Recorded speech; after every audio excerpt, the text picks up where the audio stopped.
초등 친구들 안녕하세요. 내일부터 고난주일이죠.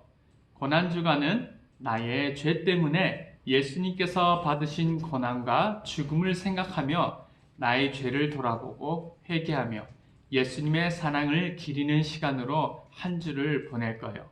우리 모두가 고난주간을 잘 보내어 부활하신 예수님의 놀라운 능력과 은혜를 찬양하고 자랑하기를 바라요. 오늘 여러분과 함께 나눌 말씀은 마가복음 14장 12절에서 21절까지의 말씀이에요. 지난 말씀 본문 여러분 기억나나요? 예수님의 머리에 아주 값비싼 향유를 부은 여자가 있었어요. 제자들은 그 여자를 나무랐지만 예수님은 여자가 예수님의 죽으심을 준비하는 장례를 위해서 좋은 일을 하였다고 말씀하며 칭찬했죠.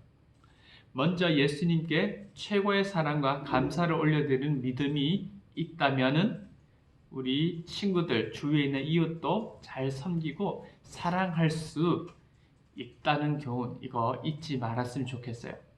오늘 연속해서 이 말씀은 예수님과 제자들이 유월절을 보내기 위해서 머물 집을 찾으러 예수님께서 제자들을 보내세요. 성 안으로 보내세요. 지난번 예루살렘에 들어오실 때 미리 예수님께서 정해두신 새끼 나귀를 가져오게 하신 것처럼 이번에도 예수님은 유월절을 묵을 집도 미리 정해주시고 제자들에게 심부름을 시키세요. 그래서 예수님께서 제자들에게 이렇게 말씀하시죠. 너희들이 성 안으로 들어가면 물병이 든 사람을 따라가거라. 그가 들어가는 집 주인에게 선생님께서 제자들과 함께 유월절 음식을 먹을 수 있는 방이 어디냐고 물어보라. 그렇게 말하면 집주인이 커다란 다락방을 보여줄 것이다. 거기서 음식을 준비하여라 고 말씀하세요. 제자들이 예수님이 말씀하신 대로 갔더니 예수님의 말씀하신 그대로 되었어요. 그래서 제자들은 유월절 음식을 만들며 준비하였죠. 와우! 예수님은 이와 같이 모든 것을 미리 계획하시고 이루시는, 예정하시는 하나님의 아들이신 것을 제자들에게 보여주셨네요. 지금 예수님께서 제자들과 함께하는 이 유월절은 사실 제자들과 마지막으로 함께하는 유대인의 절기예요.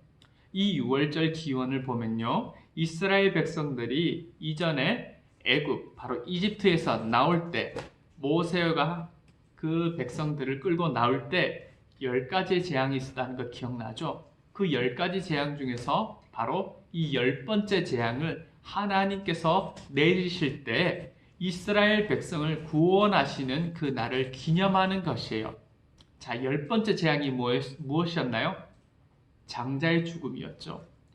자, 이 죽음의 천사가 이집트, 이 애굽의 모든 장자들을 죽일 때 이스라엘 백성들은 어린 양을 잡아서 양의 피를 집 문에 바르고 집 안에서 무교병을 먹으면서 그 죽음을 넘겼어요.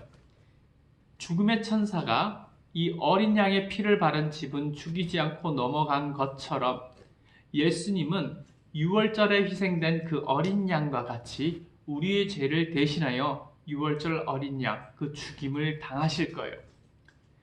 그 예수님을 나의 구원자로, 나의 주님으로 마음에 영접하면 그 문에 어린 양의 피를 바르면 죽음의 천사가 넘어가듯이 예수님을 믿은 우리는 하나님께서 우리의 모든 죄를 사하여 주시고 하나님의 지옥의 심판을 받지 않게 하신다는 거예요.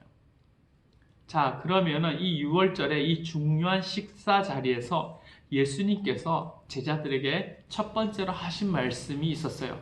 이 말씀은 너무나 놀랍고 슬픈 내용이었어요. 나와 함께 음식을 먹는 너희 중에 한 사람이 나를 배반할 것이다. 아니, 제자들은 너무나 놀랐어요. 우리 중에 누가 배반한다고? 혹시 나야? 누군가? 근심하면서 제자들은 예수님께 이렇게 물었어요. 혹시 그 사람이 저예요? 그러자 예수님께서 말씀하세요. 이 12제자들 중에 한 사람이다. 그리고 나와 함께 그릇에 손을 넣는 사람이라고 이렇게 말씀하세요. 그리고 예수님은 나는 성경에 기록된 대로 죽지만 나를 넘겨주는 그 사람에게는 화가 있다. 예언대로 예수님은 죽으실 거예요. 하지만 예언대로 된다고 하더라도 그 예수님을 사람들에게 죽도록 넘겨주는 그 사람에게 책임이 있다고 말씀하세요. 그러면서 예수님은 그 사람은 차라리 태어나지 않았더라면 그에게 더 좋았을 것이다 라고 말씀하세요. 예수님은 6월절 머물 집을 미리 정하신 것처럼 예수님께서는 누가 자기를 배반할 것인지 어떻게 죽게 될 것인지 이미 다 아시고 계셨고 또 다 정해두셨어요. 그러나 그 배신과 고통의 그 죽음의 길을 피하지 않으시고 계세요. 오히려 자기를 배반하는 그 사람을 불쌍히 여기며 안타까워하셨어요. 나중에 여러분 알겠지만 그 배반한 사람은 가려진 유다였어요. 사실 이 제자들, 예수님께서 3년간 가족들보다 더 가까이 지내며 사랑하며 가르치셨던 그 제자들 가운데 그 배신할 제자를 향한 예수님의 마지막 경고였던 거예요. 마지막 교훈이었던 거예요. 예수님께서 겸손의 왕으로 오심을 알려주시기 위해 미리 타실 새끼 나귀도 정하시고 6월절 마지막 만찬을 통해 예수님의 죽으심의 의미를 마지막으로 가르치시기 위한 집도 미리 정하셨죠. 이와 같이 예수님은 하나님께서 원하시는 그 구원을 이루기 위해서 우리 죄인을 대신해서 자기 목숨을 내어주시기 위한 길을 피하지 않고 정한 대로 걸어가고 계세요. 예수님을 배신할 가롯 유다는 뻔뻔하게 예수님의 경고에도 저예요? 라고 물어봤어요. 그렇지만 예수님은 그렇게 뻔뻔한 그 제자를 끝까지 사랑하고 안타까워하셨어요. 그 예수님이 오늘 저와 여러분도 동일한 마음으로 사랑하세요. 그 예수님은 우리의 모든 약함과 상처와 우리의 모든 악한 생각과 계획을 다 아시는 분이세요. 우리가 예수님을 믿고 살아간다 하면서도 수없이 예수님이 기뻐하지 않는 말과 선택을 하지요. 그렇지만 우리는 늘 예수님의 이 고통과 십자가 사랑을 생각하면서 언제든지 또 자기를 배반하려던 제자를 끝까지 사랑하시는 그 예수님을 생각하고 의지하여서 언제나 우리의 잘못된 그런 행동들을 하나님께 고백하고 말씀대로 순종하지 못한 모든 것들을 회개하면서 살아가는 저와 여러분이 되기를 간절히 바라요. 함께 기도하여 예수님, 우리 마음속의 모든 계획과 생각을 아십니다.